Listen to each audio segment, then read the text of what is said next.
between the hills that form the famous Valley of 1,000 Hills between Pietermaritzburg and Durban lie two rivers. The Dusi River flows through Pietermaritzburg and meets up with the Umgeni River just below Nagel Dam.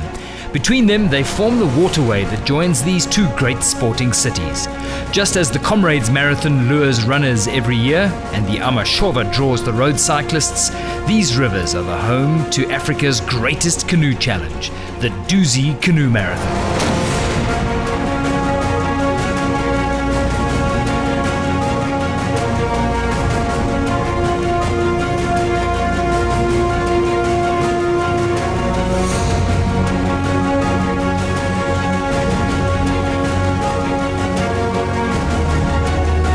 The race is steeped in history and integrally woven into the fabric of KwaZulu-Natal, and it is a South African sporting icon.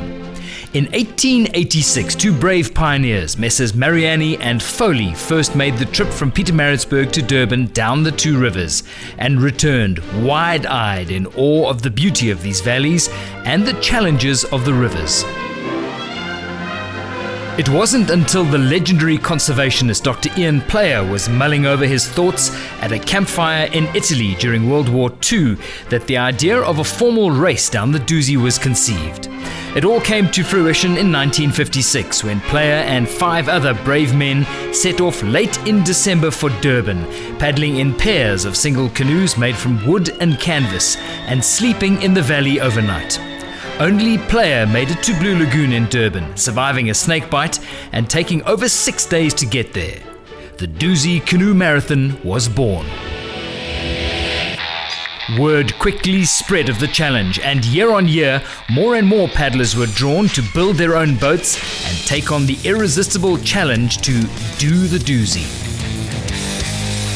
By 1966, the event was a major national media event and attracted its first title sponsor, as the race entry went past 100 boats for the first time. The finish at Blue Lagoon attracted a massive crowd that had eagerly followed the race in newspapers and on radio. The 70s saw the race explode as a quietly spoken, wiry Maritzburg paddler, Graham Pope Ellis, started to win the race year after year. Using his combined running ability, his paddling prowess, and his fascination with learning every millimeter of the valley's paths and waterways, the Pope was the man to beat. And bids by exceptional athletes to beat him to Durban every year captivated the nation, particularly after the advent of television. By 1983, the race entry had pushed past 1,000, with women becoming an integral part of the race. In the millennium year, the entry went past 2,000 paddlers as sentiment to do the Dusi in the millennium year took grip. Today, the race attracts a steady field of around 1,700 paddlers and has defied the fluctuations that have dogged other mass participation events in recent years.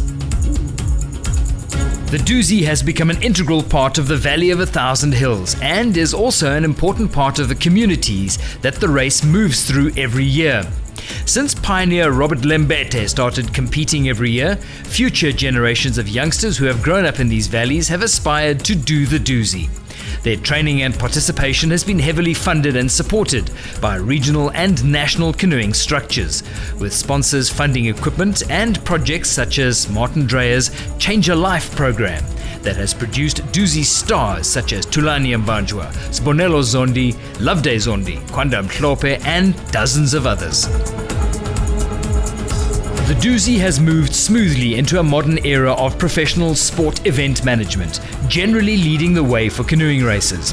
Now administered year-round by a full-time general manager, the race offers paddlers slick management and careful coordination of the 800 volunteers that make the race happen every year. Professional media management ensures the race and its sponsors enjoy their share of the limelight on television, in print, online, and in social media. Staged alternately as a K1 and a K2 championship format race, the Dusi continues to evolve and grow, while all the time staying true to its deep traditions and roots. No man is bigger than the race. And as Dr. Ian Player said, no man who has done the 110 grueling miles can ever be the same again. The memory of the rapids, the steep hills and the tortuous paths, the aching backs and dry mouths, the burning sun and the cold mist and rain will forever remain in the mind.